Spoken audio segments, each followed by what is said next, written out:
A Índia está a caminho de se tornar uma potência global, ao lado de Estados Unidos e China. E isso já não é uma surpresa. O status econômico e estratégico do país está crescendo, e com ele, o poder dos líderes em Nova Delhi. Mas, para isso, eles devem adotar uma estratégia que os leve ao lugar que acreditam ser o da Índia na hierarquia global. E não é uma tarefa fácil. Então, por que a Índia está cortejando a Rússia, que é parceira júnior da China, a principal rival de Nova Delhi? Como isso se traduz em relações com os Estados Unidos e o Ocidente, dos quais alguns acreditam que a Índia, como a maior democracia do mundo, deveria fazer parte? E, finalmente, qual é a maior ameaça ao país mais populoso da Terra? Vamos descobrir.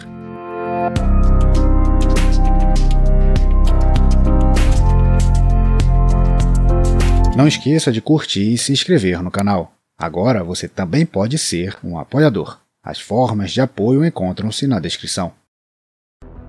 Há fortes indicações de que o crescimento da Índia será responsável pelo crescimento global nas próximas décadas.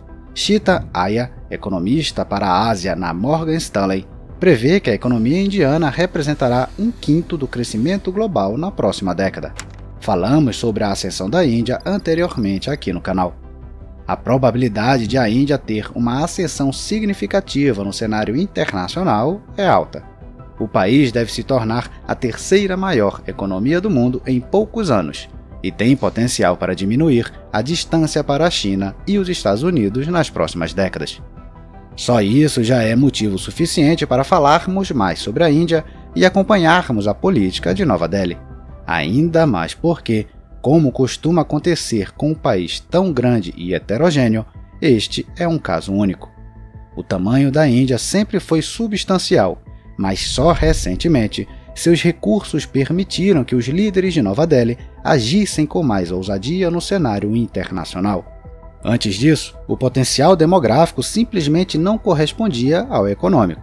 Nova Delhi teve que concentrar seus recursos internamente. Embora isso ainda seja verdade, está mudando. Vários fatores, a maioria internos, estão por trás da ascensão da Índia. Milhões de pessoas estão saindo da pobreza extrema. Nos últimos 6 anos, esse número caiu em mais de 100 milhões, menos de 1% da população. Essas pessoas estão se tornando mais produtivas, facilitadas pelo acesso cada vez mais fácil à internet. O processo de conectar a população à internet também está acontecendo muito rapidamente. 800 milhões de pessoas agora têm acesso à internet de baixo custo. Um ambiente administrativo e financeiro conhecido como India Stack, único em todo o mundo, é a base dessa mudança inovadora. A posição da Índia também é afetada pela mudança na arquitetura internacional. A ascensão da China e a assertividade de Pequim no Indo-Pacífico levam os americanos a buscar ajuda para contê-la. E a Índia é uma parceira natural para isso. Um país grande, estrategicamente localizado, com capacidades crescentes e que compartilha das preocupações de Washington em relação à China. Essa convergência de interesses resultou na formação do Pacto Diálogo de Segurança Quadrilateral, ou Quad, em 2008, que inclui Japão e Austrália, além dos Estados Unidos e da Índia. Mas se alguém pensou que a parceria Índia-Estados Unidos seria semelhante à da Austrália e do Japão, pode ter se decepcionado um pouco. A Índia não está com os Estados Unidos, mas também não está contra eles. A oposição à China é um aspecto importante da política externa de Nova Delhi, mas não definidora. A Índia pode ser encontrada ao lado da China, às vezes, contra os Estados Unidos. Os líderes indianos estão cientes do potencial do país, e essa constatação, aliada ao crescente nacionalismo interno, está levando Nova Delhi a defender uma ordem multipolar em oposição à ordem hegemônica dos Estados Unidos. Um futuro multipolar está sendo promovido pela Rússia, Turquia e, em particular, pela China. Nova Delhi está, portanto, tentando manter boas relações com os americanos para que possa minar a preeminência de Washington sem alienar completamente os americanos. No entanto, para os indianos, minar a ordem americana não é um fim em si mesmo, mas o resultado de uma tentativa de construir sua própria agência para criar um centro de poder separado e independente no subcontinente indiano. Como resultado, A estratégia indiana de não alinhamento ou multialinhamento resulta em sua presença tanto em estruturas ocidentais, como o Quad, quanto nas consideradas anti-ocidentais, como o BRICS ou a Organização de Cooperação de Xangai. Os políticos em Washington, acostumados a agir de uma posição de força, podem achar isso irritante, mas o equilíbrio de interdependência de ambos exige moderação. Economicamente, a Índia é fortemente dependente dos Estados Unidos. A América é o maior parceiro comercial da Índia e, de longe, seu maior mercado de exportação, 18% de participação, principalmente devido ao setor de serviços. Os Estados Unidos também são um dos maiores investidores naquele país. Além disso, muitas empresas americanas dependem de mão de obra barata e especializada da Índia. Ao construir uma coalizão para conter a China no Indo-Pacífico, Washington não pode se dar ao luxo de perder a Índia. Por outro lado, certamente não é do interesse de Nova Delhi ver sua vontade imposta, por exemplo, pela Marinha Chinesa, dominante no Índico. E assim fechamos o círculo. Os dois centros precisam um do outro. Isso dá à Índia margem de manobra, e Washington não sancionará Nova Delhi como o que acontece com a Turquia. Com isso em mente, os indianos liderados por Narendra Modi estão mais uma vez pensando em melhorar seu status no mundo e construir a independência. Este é um bom momento para incluir a Rússia neste episódio. De fato, Moscou foi, e alguns dirão que ainda é, o parceiro ideal para Nova Delhi nessa luta. Os russos têm sido uma grande fonte de equipamentos militares baratos e, em teoria, não ruins. O Instituto Internacional de Pesquisa para a Paz de Estocolmo calculou que entre 2012 e 2017, até 69% das importações de armas da Índia vieram da Rússia. Essa relação remonta a muitas décadas, quando a Índia era uma aliada silenciosa da União Soviética durante a Guerra Fria. Além disso, indianos e russos compartilham a narrativa de um Ocidente explorador. Moscou e Nova Delhi falam em rejeitar a ordem neocolonial. No entanto, aqui deve-se notar que essa narrativa é uma tentativa instrumental de enganar a sociedade indiana. Enquanto Nova Delhi, dada sua história com os britânicos, tem fundamentos legítimos para tal interpretação, a própria Moscou foi e ainda é um império opressor em relação às nações que conquistou nos últimos séculos. No contexto da guerra em andamento, Moscou é a Nova Londres e Kiev a Nova Delhi. Como resultado, quando a guerra russo-ucraniana estourou, o prisma pelo qual os indianos a viam foi definido por experiências históricas negativas com o Ocidente e um desejo de usar a situação a seu favor. É claro que não estamos falando da sociedade como um todo, mas os sentimentos pró-Rússia são generalizados na Índia. A maioria dos indianos pesquisados se recusou a descrever a invasão russa da Ucrânia como errada.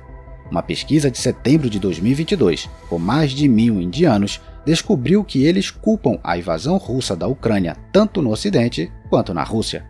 E a maioria não acredita que a vitória russa tornaria o mundo mais perigoso. Essa é uma observação de Samir Lawani e Hepimon Jacob na Foreign Affairs. Assim, com o Kremlin economicamente isolado e desesperado por mercados para seu petróleo, a Índia não pensou duas vezes e começou a importá-lo em grandes quantidades e com enormes descontos, o que, é claro, não agradou europeus e americanos. Mas eles tinham suas mãos atadas pelas razões já mencionadas. O diplomata indiano Amitabh Kant respondeu às críticas ocidentais.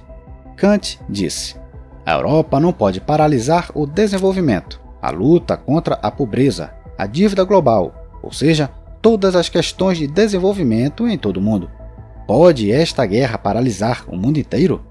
O diplomata instou a comunidade global a avançar e a Europa a encontrar soluções para seus desafios. Essas observações duras seguem comentários semelhantes do ministro das Relações Exteriores da Índia, Subramanian Jaishankar, que disse que a Europa deve se livrar da ilusão de que seus problemas são os problemas do mundo e que as questões que assolam a comunidade internacional não são do interesse dos europeus. Embora a narrativa das autoridades indianas seja lógica, seu destinatário está equivocado. Não é a Europa, mas a Rússia que tem a capacidade de encerrar a guerra. No entanto, é mais fácil para a narrativa indiana descrever isso como um problema que a Europa está projetando no mundo. Embora tal mensagem tenha sido recebida por um sorriso por Sergei Lavrov, que estava presente na reunião, tais declarações não garantem o futuro das relações russo-indianas. Mais do que o apoio à Rússia, essas palavras podem ser interpretadas como uma expressão da ambição da Índia de ser a líder do chamado Sul Global, ou seja, os países da América do Sul, África e Leste Asiático, que muitas vezes compartilham os problemas causados pelo aumento dos preços dos alimentos ou da energia. Nova Delhi quer ser a principal defensora deste grupo e uma alternativa à abordagem instrumental da China, que poderia garantir à Índia um assento no Conselho de Segurança da ONU. Neste contexto, a declaração de Kant faz muito mais sentido. Mas as relações russo-indianas têm cada vez menos pontos de convergência. A principal cola entre os dois costumava ser a questão dos armamentos. Mas, embora a Rússia continue sendo o principal fornecedor de armas da Índia, a participação delas no arsenal indiano caiu pela metade na última década. Como parte do projeto Atmanirbhar Bharat, os indianos querem a sua própria indústria de armas, e os maiores perdedores são os russos. Além disso, a guerra expôs muitas verdades sobre o equipamento russo. A guerra também bloqueou as capacidades de exportações de Moscou, um processo que preocupa Nova Delhi. Em março de 2023, a Força Aérea Indiana disse que a Rússia não pode cumprir seus compromissos, forçando-a a cortar seus gastos com modernização em 1/3 em comparação a 2022. No curto prazo, será difícil para a Índia tornar-se independente da Rússia, mas o processo está em andamento. E um símbolo de uma indústria de defesa autossuficiente foi o comissionamento do primeiro porta-aviões, o INS Vikrant. Apesar de hesitante, a Índia desaprova as ações da Rússia. Em agosto passado, a Índia votou contra a Rússia pela primeira vez na ONU sobre a Ucrânia. E na cúpula da Organização de Cooperação de Xangai, em setembro, Narendra Modi expressou seu descontentamento com a Rússia, dizendo a Putin que hoje não é a era da guerra.